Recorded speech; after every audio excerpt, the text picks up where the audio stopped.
మాజీ ఐటీ శాఖ మంత్రి అయినటువంటి అమర్నాథ్, అతన్ని గుడ్డు అమర్నాథ్ అంటారు. ఆయన ఏం మాట్లాడో ఒకసారి విందాం.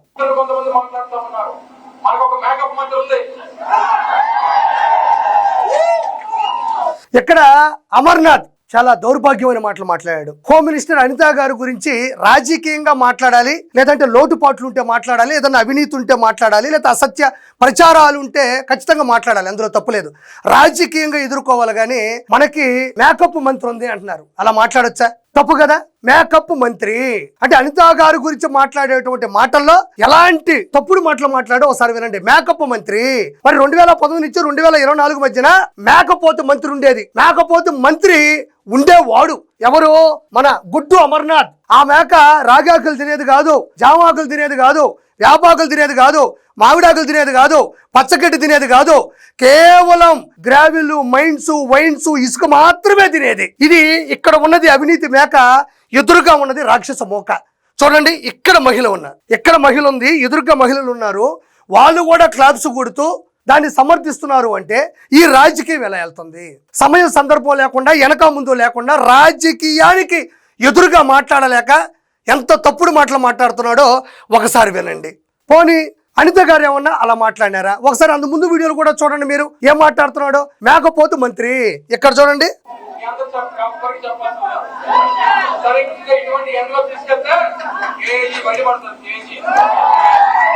సరిగ్గా ఎండలోకి తీసుకెళ్తే కేజీ మేకప్ బయటపడుతుంది అంటున్నాడు. అంటే తెలుగుదేశం పార్టీలో ఉండేటువంటి అనిత గారు మేకప్ వేసుకున్నారు. అంటే అనిత గారు మాత్రం మేకప్ వేసుకుంటారు.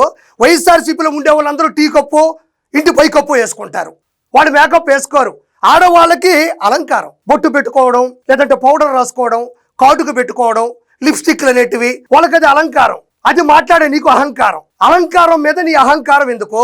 మీ ఇంట్లో కూడా ఆడవాళ్ళు ఉన్నారు కదా, ఒక చెల్లో, ఒక తల్లో, ఒక బంధువులో ఉదయం లేనప్పటి నుంచి సాయంత్రం వరకు కూడా రకరకాల ఆడవాళ్ళు కనబడుతూ ఉంటారు కదా. ఇలా మాట్లాడు ఎంతవరకు సమంజసం అని నేను ఈ రోజు అడుగుతుండా. కేజీ మేకప్ అంటున్నావే, ఈ రోజు వైఎస్ఆర్సీపీకి సంబంధించినటువంటి నాయకులందరినీ తీసుకెళ్లి ఇన్వెస్టిగేషన్ కానీ లేదంటే ఇంటర్వ్యూ చేస్తే కనీసం ఎల్కేజీ యూకేజీ చదవని వాళ్ళు కూడా ఉన్నారు. ఈ రోజు కేవలం గంజాయి మొత్తలో, కల్తీ మద్యం తాగిన మొత్తంలో ఉండేవాళ్ళు ఎంతమంది లేరు?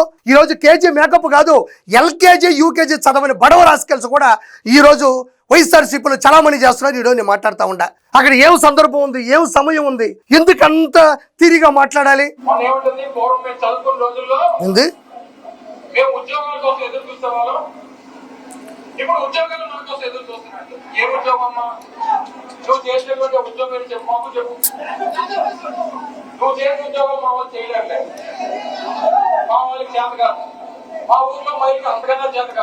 చూడండి ఎంత తప్పుడు మాట ఇది. మహానాడులో అనిత గారు ప్రసంగిస్తూ ఒకప్పుడు ఉద్యోగాల కోసం ప్రజలు ఎదురు చూసేవాళ్ళు, ఇప్పుడు ఉద్యోగాలు ఎదురు చూస్తున్నాయి అన్నారు. దాంట్లో ఏమన్నా తప్పుడు మాట ఉన్నా, అదేమన్నా అవాస్తవమైనటువంటి మాట అయినా, అందులో ఏదైనా ఇబ్బందికరమైన వార్త ఉన్నా, లేదంటే అది అబద్ధమైనా ఖచ్చితంగా నువ్వు మాట్లాడచ్చు. ఎందుకంటే అపోజిషన్లో ఉన్నావు.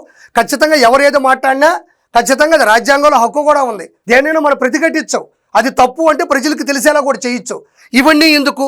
ఏం ఉద్యోగాలమ్మా? నువ్వు చేసే ఉద్యోగాలు మేము చేయలేము, నువ్వు చేసే ఉద్యోగం ఏంటో తెలుసా? మా వైఎస్ఆర్సీపీ మహిళలు అయితే అలా చేయలేరు అనడం అనేది ఒకసారి ఖచ్చితంగా ప్రజలు ఆలోచించాలి. తిరిగి మాట్లాడాలంటే ఇంతకన్నా కూడా మాట్లాడచ్చు. కోపం వచ్చేస్తుంది, భయంకరమైన కోపం వస్తుంది. ఒక మహిళని నడి రోడ్డు మీద పేటిఎం మనుషులు తీసుకొని వచ్చి పెయిడ్ ఎమోషన్స్ తో అందరూ చూస్తున్నాగా బహిరంగంగా మాట్లాడినటువంటి మాట ఇది. పోనీ మీకు తల్లి ఉంది, లేదంటే ఒక చెల్లి ఉంటుంది, లేదా ఒక పిన్ని ఉంటుంది, లేదా మీ అమ్మమ్మ ఉంటుంది, లేదంటే రోజు కొంతమంది మహిళలు ఉంటారు, నీ బంధువులు ఉంటారు, మీ ఫ్యామిలీకి ఒక వాట్సాప్ గ్రూప్ ఉంటుంది, దాంట్లో రకరకాల మహిళలు మీ వాళ్ళు ఉంటారు. వాళ్ళకి సంబంధించి కూడా ఎవరైనా ఇలా మాట్లాడితే నువ్వు ఊరుకుంటావా? ఊరి మీద ఊరేగుతావు కదా, కత్తో కటారో పట్టుకొని ఇలా మాట్లాడతావు మా ఇంట్లో వాళ్ళ గురించి అని. ఎంత తప్పుడు మాట! ఆవిడేమన్నా నేను ఇలా మాట్లాడిందా? కేవలం రాజకీయంగా విశ్లేషించేటప్పుడు లేదా వివరించేటప్పుడు, వివరణ ఇచ్చేటప్పుడు ఖచ్చితంగా ఎవరే తప్పు చేసినా కూడా ప్రశ్నిస్తారు, ఎదిరిస్తారు. దానికి ఈ మాటలకి ఏమన్నా సంబంధం ఉందా?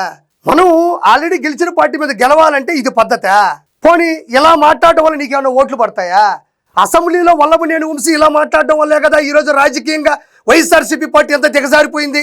కొడాలి నాని నారా చంద్రబాబు నాయుడు గురించి, వాళ్ళ కుటుంబం గురించి ఎలా మాట్లాడటం వల్లే కదా. ఆర్కే రోజా పవన్ కళ్యాణ్ గారి కుటుంబం గురించి ఎలా మాట్లాడబట్టే కదా. శ్రీరెడ్డిని పెంచి పోషించి ఎలా మాట్లాడబట్టే కదా. పంచు ప్రభాకర్, పోసాని కృష్ణమురళి ఇలా మాట్లాడటం వల్లే కదా 2019 నుంచి 2024 మధ్యలో సేమ్ ఈ రోజున్న అడ్డదిడ్డంగా నడి రోడ్డు మీద మాట్లాడుతున్నారు. అప్పట్లో ప్రత్యక్షంగా ప్రజలు చూసేటువంటి అసెంబ్లీలో కూడా ఇదే మాట్లాడినారు. అలా మాట్లాడడం వల్లే ఓడిపోయిన మనం ఈరోజు జనం మధ్యలో మళ్ళీ అవే మాట్లాడుతూ వాటినే మనం రెచ్చగొట్టే ప్రసంగాలుగా స్వీకరిస్తూ ఉంటే 151 మీరేమనుకున్నారంటే 151 వచ్చే మనకి 5 అటు ఇటు పోతాయి అనుకున్నారు, కానీ అంటే 2 1ల మధ్య నుండి 5 పోతుందని మీరు అనుకోలే. మరి అందుకే కదా పోయింది. ఈ రోజు మళ్ళీ ఇవే రిపీట్ చేస్తూ ఇంత ఆడపడుచుని నడి రోడ్డు మీద ఈ విధంగా అవమానిస్తే ఓట్లు ఎందుకు వేస్తారు జనాలు? ఓట్లు వేస్తారా? 100% ఓట్లు వేస్తారా? అనిత గారు అంత ఈజీగా ఏమి ఈ రోజు ఈ స్థాయికి రాలా. ఆవిడ చాలా కష్టపడి ప్రజల్ని ఇష్టపడి పార్టీ సిద్ధాంతాలకి కట్టుబడి ఆవిడ రాజకీయాల్లో దూసుకొచ్చి తన వాక్చాతుర్యంతో, తన వాగ్దాటితో, తన రాజకీయ విశ్లేషణతో, తన నిజాయితీతో ఈరోజు ఓ దళిత మహిళ, ఓ సాధారణ టీచర్ ఈరోజు హోమ్ మినిస్టర్ అయింది. ఎంత కష్టపడి ఉండాలి, రాజకీయాన్ని ఎంత ఇష్టపడి ఉండాలి. తక్కువ వయసులో హోమ్ మినిస్టర్, పాయకరావుపేట శాసనసభ్యురాలు. ఖచ్చితంగా అనిత గారిని మనం ఇన్స్పిరేషన్ గా తీసుకోవాలి, అంతేగాని ఈ విధంగా ఖచ్చితంగా చేయకూడదు. మనకు అవి ఏం తెలుస్తుంది?